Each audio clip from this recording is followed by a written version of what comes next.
3 April ते 9 April या कालावधीत श्रीमद भागवत कथेचे दुपारी 2 ते 6 या वेळेत नंदनवन लॉन्स, न्यू टिळक रोड येथे राम निवास सतीशचंद्र इंद्राणी यांनी भक्तांसाठी कथेचे आयोजन केलं आहे. जोधपूर येथील परमपूज्य गोवत्स श्री राधाकृष्णजी महाराज यांच्या रसाळवाणीतून श्रीमद भागवत कथेचं निरूपण केलं जात आहे. संत किसनगिरी नगर येथील गुरुदत्त भक्तिधाम येथे परमपूज्य गोवत्स श्री राधाकृष्णजी महाराज यांनी सदिच्छा भेट दिली असता देवगड देवस्थानचे महंत गुरुवर्य हरिभक्त परायण भास्कर गिरीजी महाराज यांनी त्यांचे स्वागत केले आणि या प्रसंगी संतांचा अनोखा मिलाप आणि प्रवचनाचा लाभ भक्तांनी घेतला. यावेळी राधाकृष्णजी महाराज म्हणाले, गुरुदत्त भक्तिधाम मंदिराचा कळस जसा चमकदार आहे तसाच मंदिराचा पाया हा भक्कम आहे आणि येथे सद्गुरू किसनगिरी बाबांची कृपा आहे असे दिसते. या मंदिरात आल्यानंतर देवगडच्या दत्त मंदिरात आल्यासारखेच वाटते आहे. मन प्रसन्न होते. देवगडच्या मंदिराची शिस्त, स्वच्छता आणि अनुशासन याचे दर्शन या गुरुदत्त भक्तिधाम मंदिरात झाले आहे.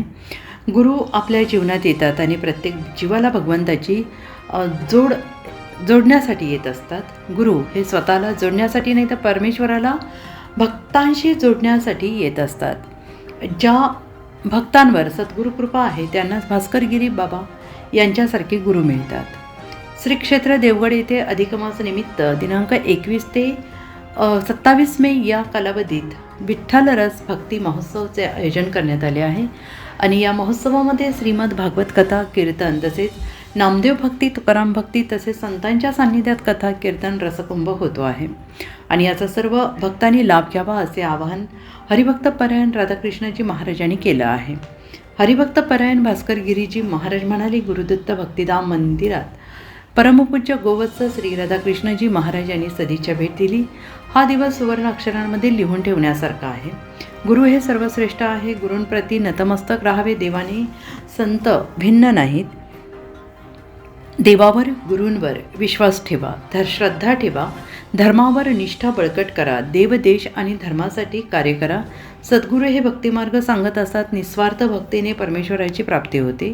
भगवान श्री दत्तात्रय यांच्या कृपेने जीवन सफल होते. गुरुदत्त भक्तिधाम मंदिरात संत मिलनाने भाविक मंत्रमुग्ध होतात आणि या प्रसंगी पाईपलाईन रोड, किसनगिरी नगर परिसरातील भाविक मोठ्या संख्येनं उपस्थित होते. कार्यक्रमाच्या शेवटी भाविकांना प्रसादाचे वाटप करण्यात आले. कार्यक्रम यशस्वीतेसाठी सद्गुरू किसनगिरी बाबा नगर भक्त मंडळ आणि बन्सी महाराज मिठाईवाले यांनी अथक परिश्रम घेतले. उत्तर महाराष्ट्र न्यूज नेटवर्कसाठी संजय सावंत, नगर.